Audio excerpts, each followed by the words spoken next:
Praise the Lord. आप सबों को प्रभु यीशु मसीह के अतुल्य नाम में नमस्कार, जय मसीह की।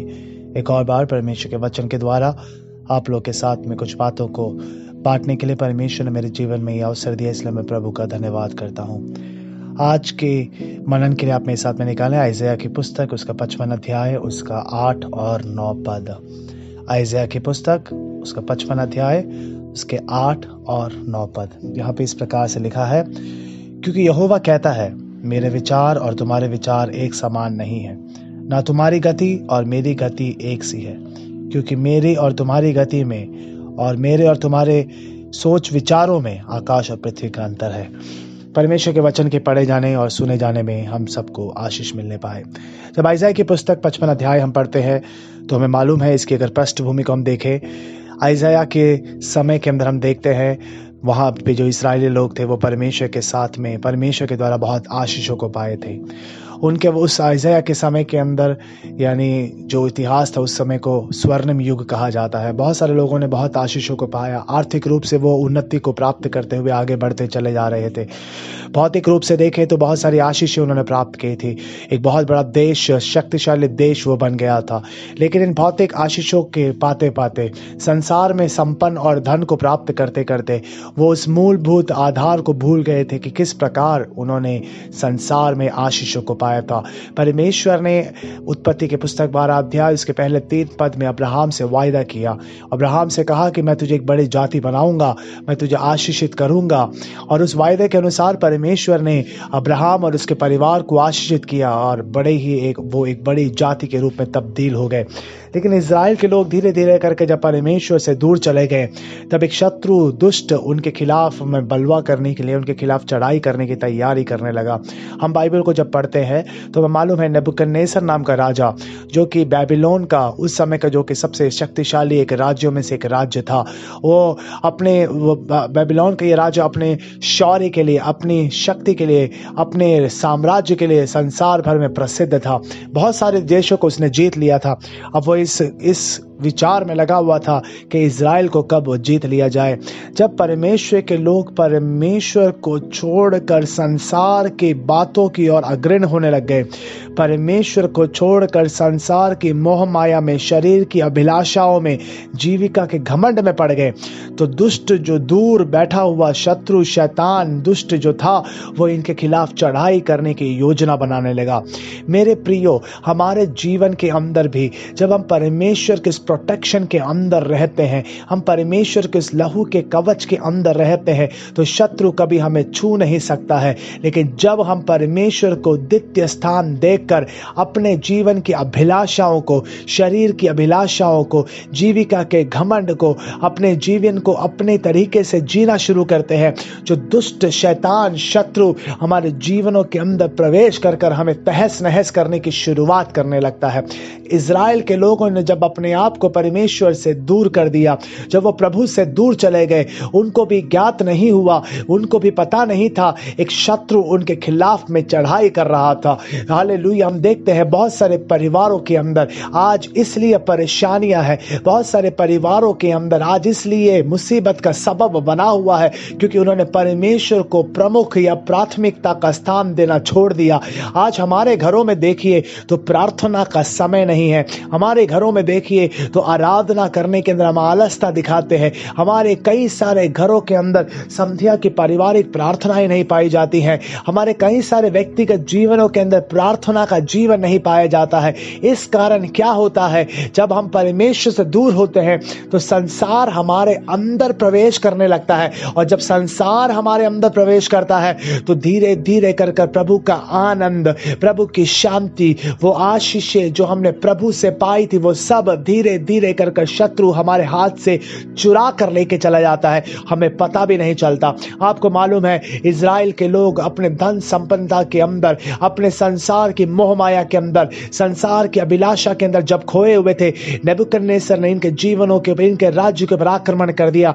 कल तक आनंद मनाने वाले, कल तक जीवन के अभिलाषाओं में खोए हुए लोग जब एकदम से आक्रमण होता है उसका सामना नहीं कर पाते हैं। नेबुकदनेस्सर इनके अंदर क्या है, बहुत सारे लोगों को मार डालता है, इनके माता पिताओं को घात कर देता है। जवान, अच्छे दिखने वाले, सुंदर दिखने वाले पुरुषों को, स्त्रियों को और कई सारे पुरनियों को, कई सारे याजकों को पकड़कर बेबीलोन लेके जाता है और उनको वहां पर बंदी बना देता है। हमें मालूम है उसने और क्या किया।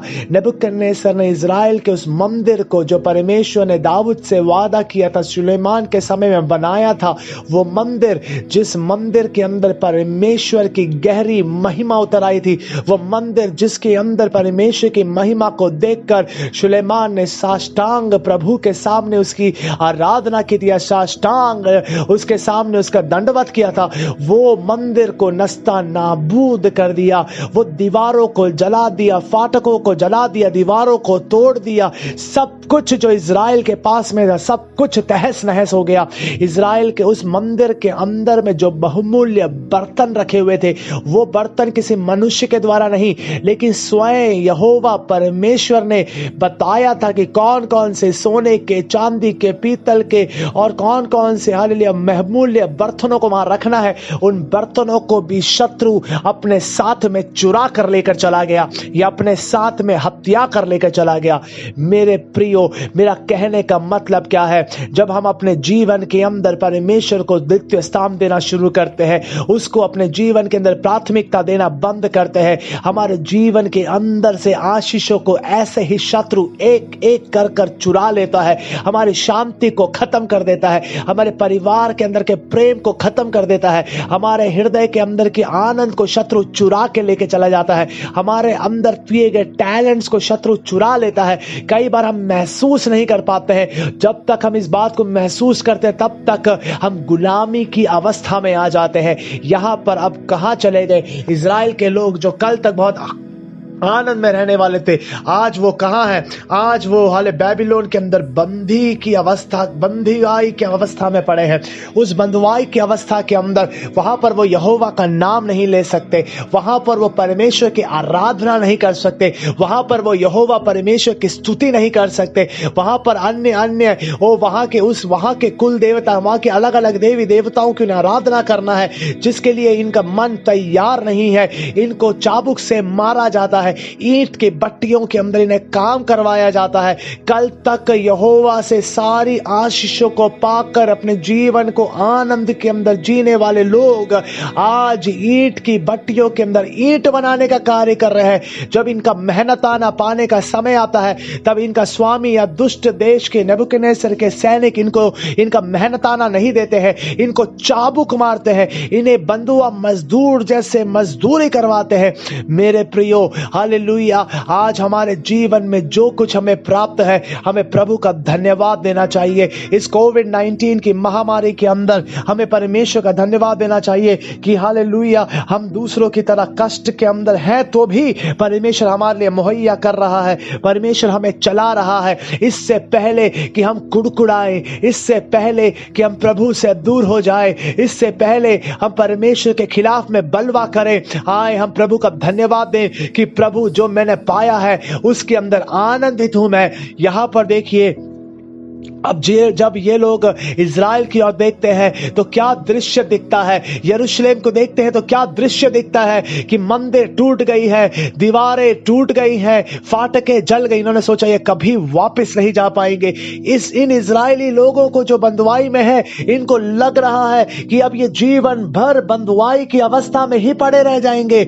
उस समय परमेश्वर का वचन इनके पास में इसाया के द्वारा आता है और परमेश्वर इनसे कहता है तुम्हारे विचार नहीं है मेरे विचार। और परमेश्वर इनसे कहता है ओ तुम्हारे विचार और मेरे विचार एक समान नहीं है, तुम्हारी गति और मेरी गति भी एक समान नहीं है। जब बहुत सारे लोगों ने सोचा कि अब शायद इनको जीवन भर इस बेबीलोन के अंदर बंधुआई में रहना पड़ेगा, जीवन भर इनको शायद यहीं पर इनका जीवन खत्म हो जाएगा, तब प्रभु इनसे कह रहा है मेरी एक बड़ी योजना मैंने तुम्हारे लिए रखी है, एक बड़े काम को मैंने तुम्हारे लिए रखा हुआ है। अभी तक मैं तुम्हारे तुम्हारे साथ में अपने कार्य को करवा कर मैं खत्म नहीं हुआ हूं, अभी भी एक बहुत बड़े कार्य की शुरुआत तुमसे करना है।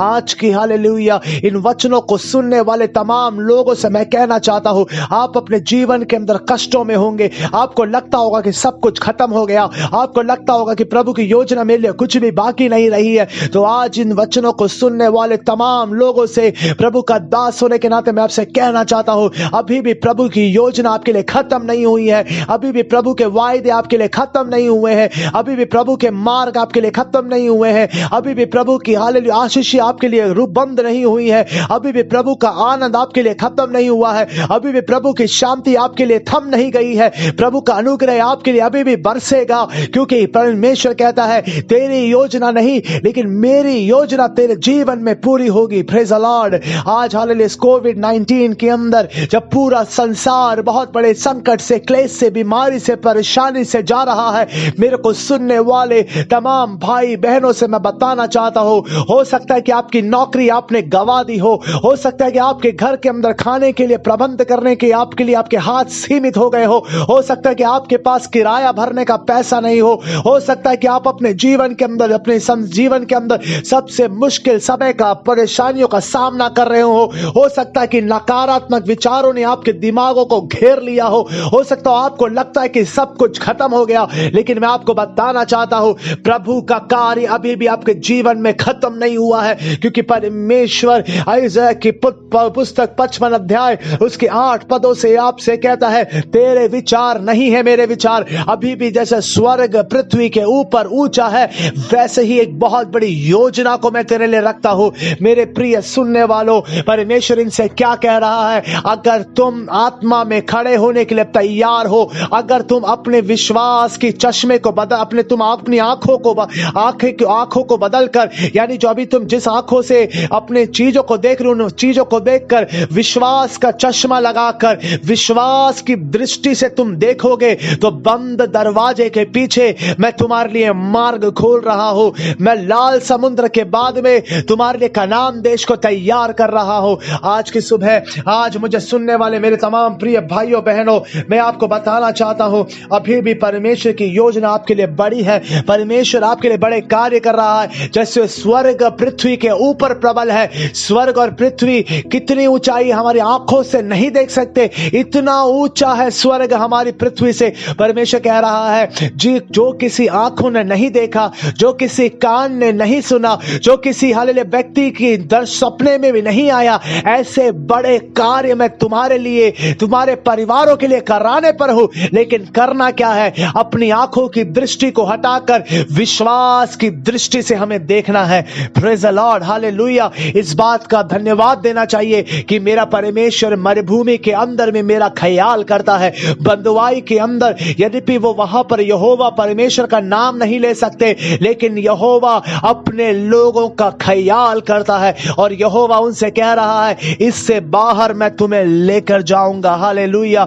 उसका 6ठा पद अगर हम पढ़ेंगे तो 6ठे पद के अंदर में कैसा लिखा है, जब तक यहोवा मिल सकता है तब तक उसकी खोज करो। मेरे प्रियो, अगर आज आप कष्टों से होकर जा रहे हैं, अगर आज अपने जीवन के सबसे संघर्षमय समय से होकर जा रहे हैं, हो सकता है कि आपकी सैलरी काट दी हो सकता है कि आपके पास कुछ भी नहीं हो सकता है कि आप बहुत बड़े दुख का सामना कर रहे हो सकता है कि आप अपने पास्टर से नहीं कह सकते, आप अपनी पत्नी से अपना दुख नहीं बता सकते, अपने माँ बाप से उन दुखों का बात को नहीं बता सकते, लेकिन मैं आपको कहना चाहता हूं, यहोवा को खोजो, क्योंकि वो अति सहज से मिलने वाला परमेश्वर है। जब तक वो मिल सकता है आप उसे खोजो। हालेलुया। प्रार्थनाओं में, आंसुओं में जब आप प्रभु के साथ में बैठेंगे तो स्वर्ग आपके लिए खुल जाएगा और प्रभु की योजना आपके जीवन में पूरी होनी शुरू हो जाएगी। मेरा यह विश्वास है कि हालेलुया, इस कोविड-19 की महामारी के अंदर भी प्रभु अपनी महिमा को हमारे जीवनों में प्रकट कर सकता है। मेरा यह बहुत बड़ा विश्वास है,